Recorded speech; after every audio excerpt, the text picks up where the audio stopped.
What we would like to put on the table for 20 minutes is what has been the growth performance and its impact on poverty and inequality. What type of growth? That was one of the questions asked in the last session, and I think we would like to respond to some of that.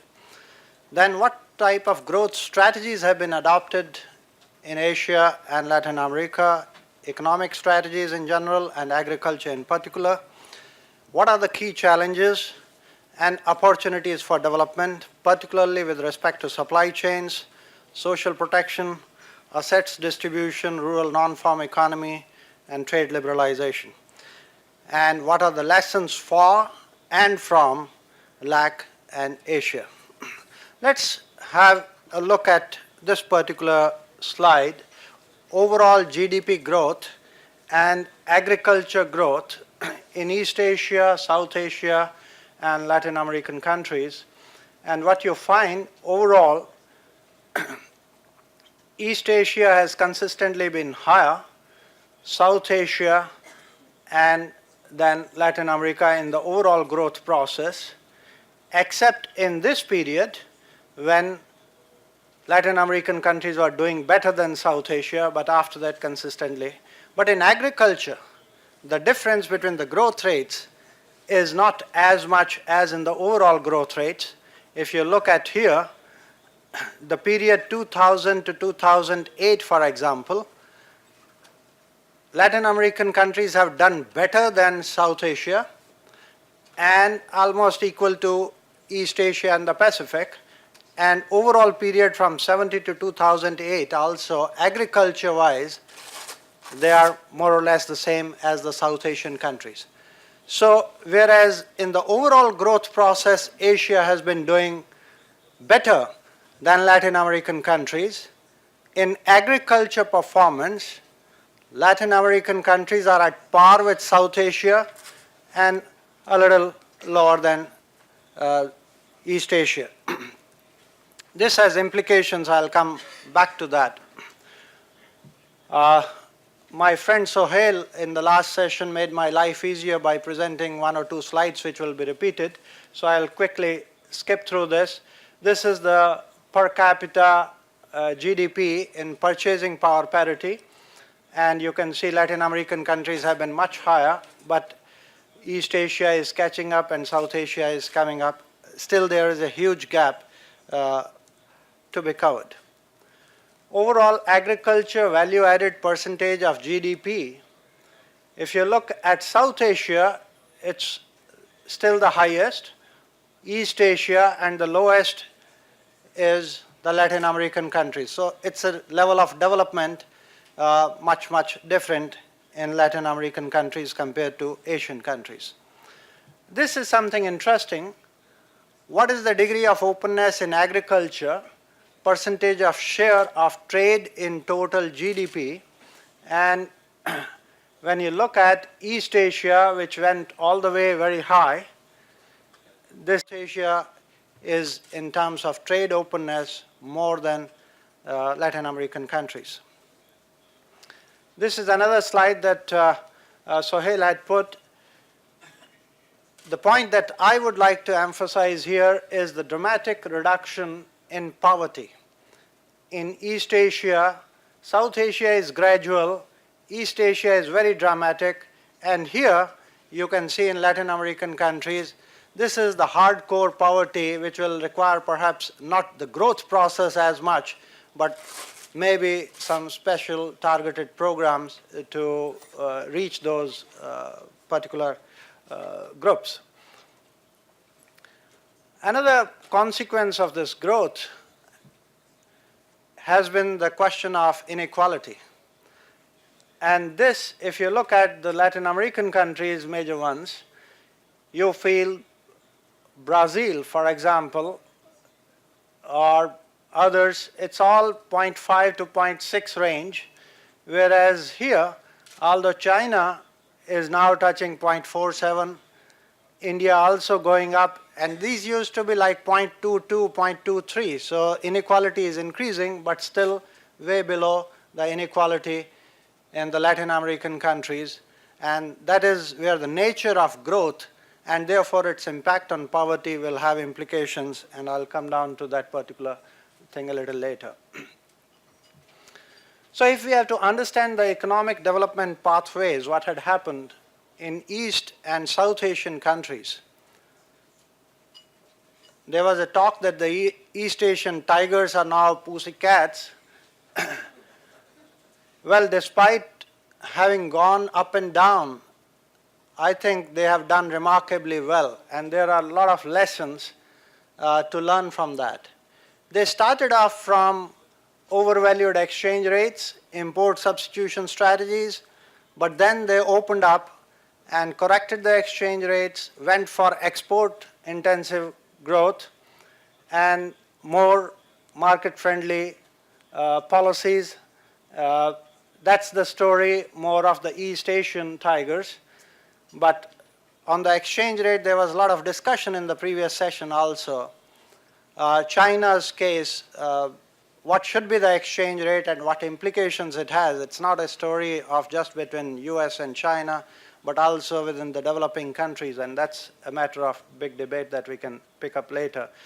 This is interesting to observe that whereas most of the other developing countries of South Asia and Southeast Asia, as Alberto's work also earlier showed, started off with overvalued exchange rates during the reform process, corrected the exchange rate, corrected the industrial protection that was there, so that that implicit taxation which was coming from exchange rate and protection to industry, that implicit taxation on agriculture, that bias against agriculture was removed, and that helped to propel growth in some of those countries. The Chinese case is the other way around. It is, people are talking about undervalued exchange rate.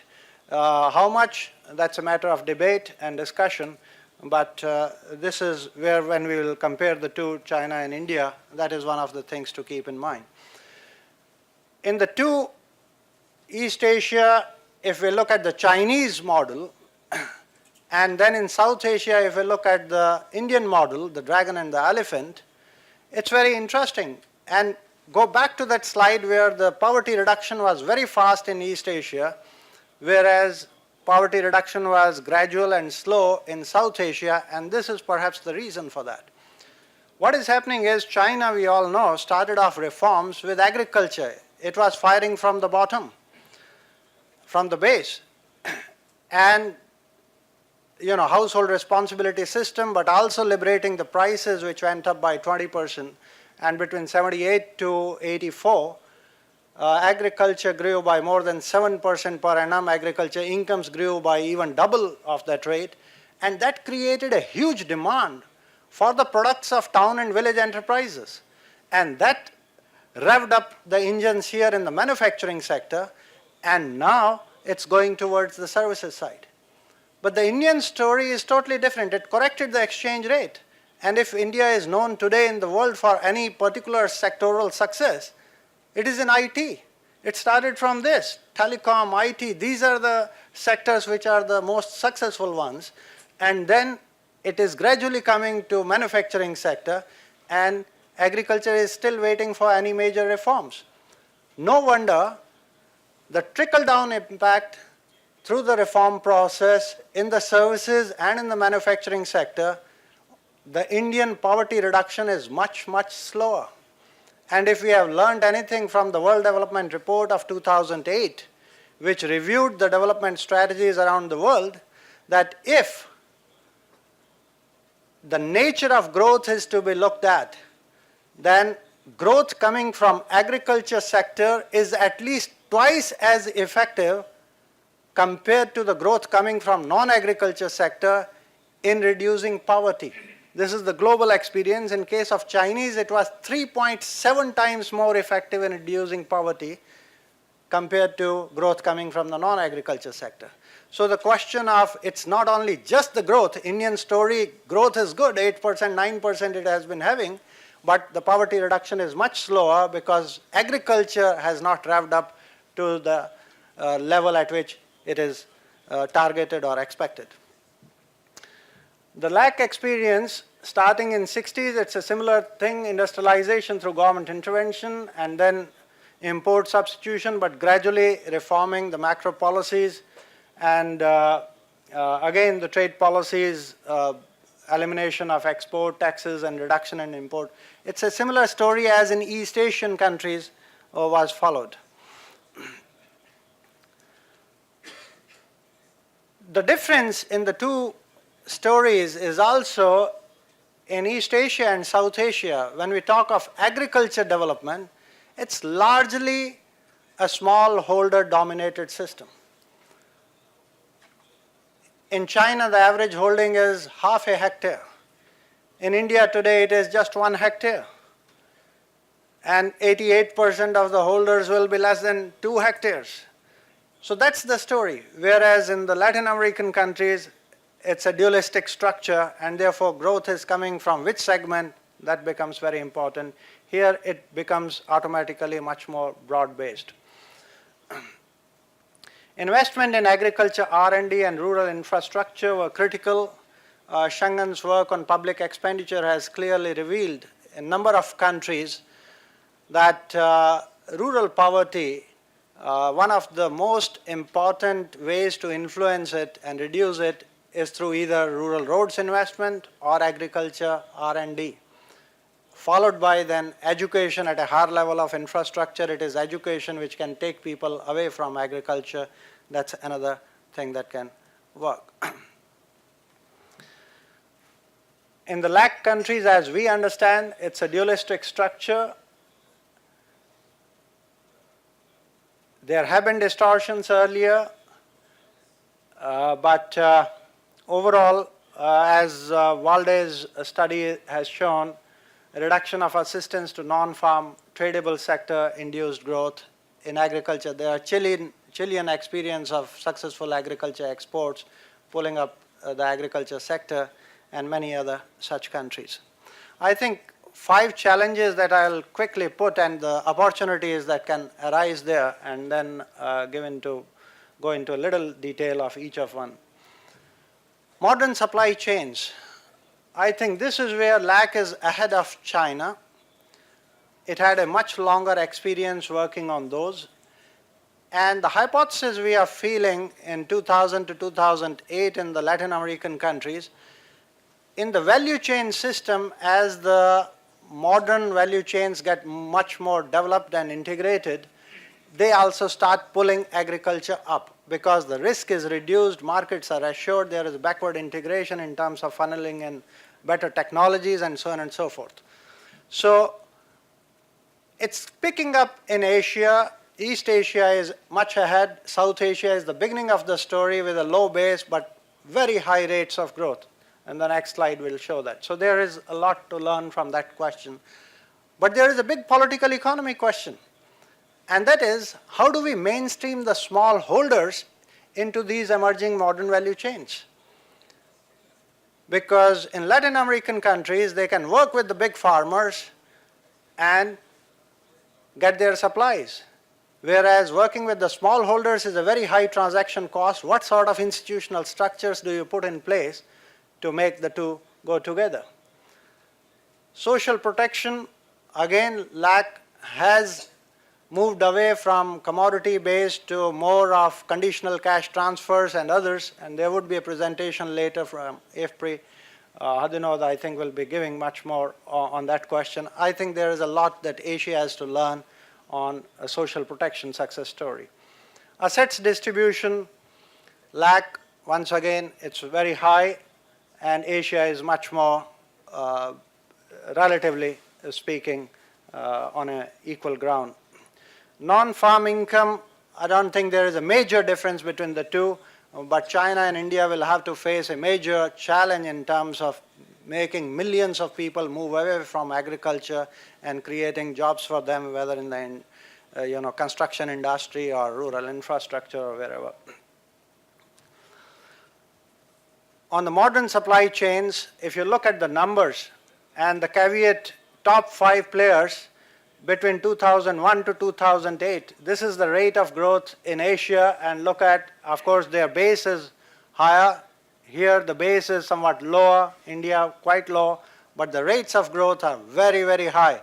You just project 5-10 years ahead and it's a phenomenal increase that's on the way and structural transformation taking place.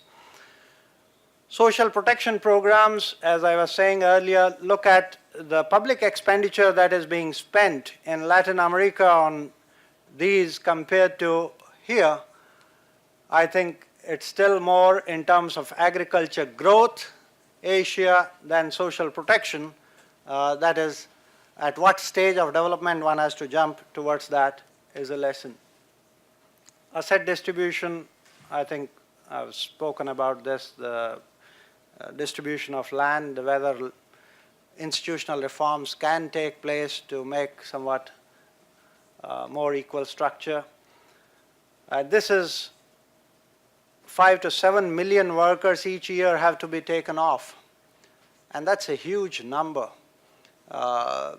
away from agriculture if we have to take, and that's where investment in education becomes a critical factor, how productive they will be when they move to non-agriculture sector.